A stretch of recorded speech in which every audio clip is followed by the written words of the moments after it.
विश्वविद्यालय सारे विश्व में इसके ब्रांचेस हैं और ये स्वयं परमात्मा ने खोला है। ईश्वर है। अब ईश्वर कैसे खोलते हैं, ईश्वर कैसे आते हैं, विद्यालय में जो तो ये आपको पता नहीं क्या हो, उसका हमने चर्चा की भी नहीं होगी किसी के साथ।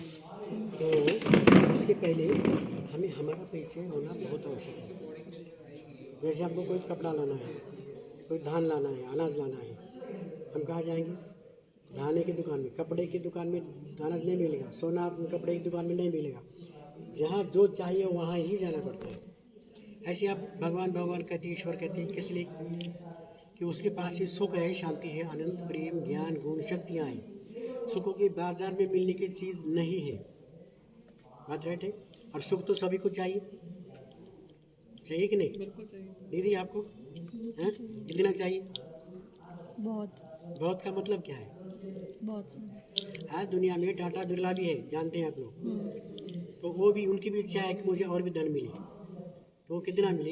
एक कहावत है, नर ऐसी करनी करे नर का नारायण बनी, नारी ऐसी करनी करे नारी से श्री लक्ष्मी बनी। भारत में स्वर्ग था, जानते हैं आप लोग? स्वर्ग किसको कहा जाता था?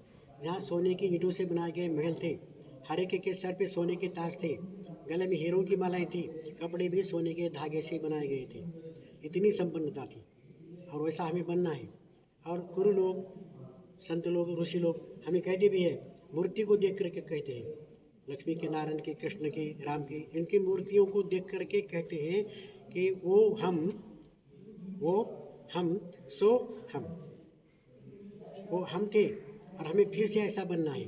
और ऐसा बनाने के लिए परमात्मा ने कहा, यदा यदा हि धर्मस्य ग्लानिर्भवति भारत। इंग्लैंड अमेरिका नहीं कहा गया, भारत में ही क्यों परमात्मा आते हैं? क्या कहा उन्होंने?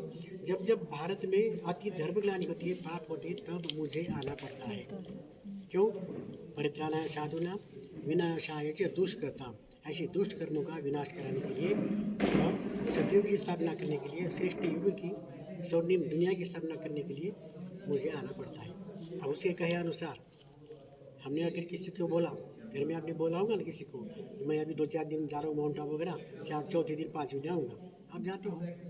एक इंसान इतना सत्यवादी अभी तक भी है और वो भगवान तो उसने कहा उस समय उसको आना ही है। तो 1936 की बात है, उस निराकार परमात्मा ने, जो भी ऊपर अभी बताऊंगा परिचय उनका, उन्होंने 1936 में दादा लेखराज नाम का एक व्यक्ति था, जो सामने देख रहे ना, उनका नाम ब्रह्मा था, मतलब लेखराज था, सिंधी समाज के थे। दुनिया में फेमस ऐसे हीरो के व्यापारी थे और वो सोचते थे, मैं इतना हीरो का व्यापारी हूँ, दुनिया में फेमस हूँ, और कुछ लोग गरीब है, भिखारी भी है, किसी को खाने को रोटी नहीं है, कपड़ा नहीं है, अगर भगवान है तो उन्होंने ऐसी दुनिया क्यों बनाई? सभी बोलते नहीं, तुम्हें माता से पिता तुम्हें, भिखारी भी यही बोलेगा, आप भी यही बोलोगे, मैं भी होगा, दीदी भी यही बोलेगी कि तुम्हें माता से पिता तुम्हें हो। तो उन्होंने उनको साक्षात्कार किया।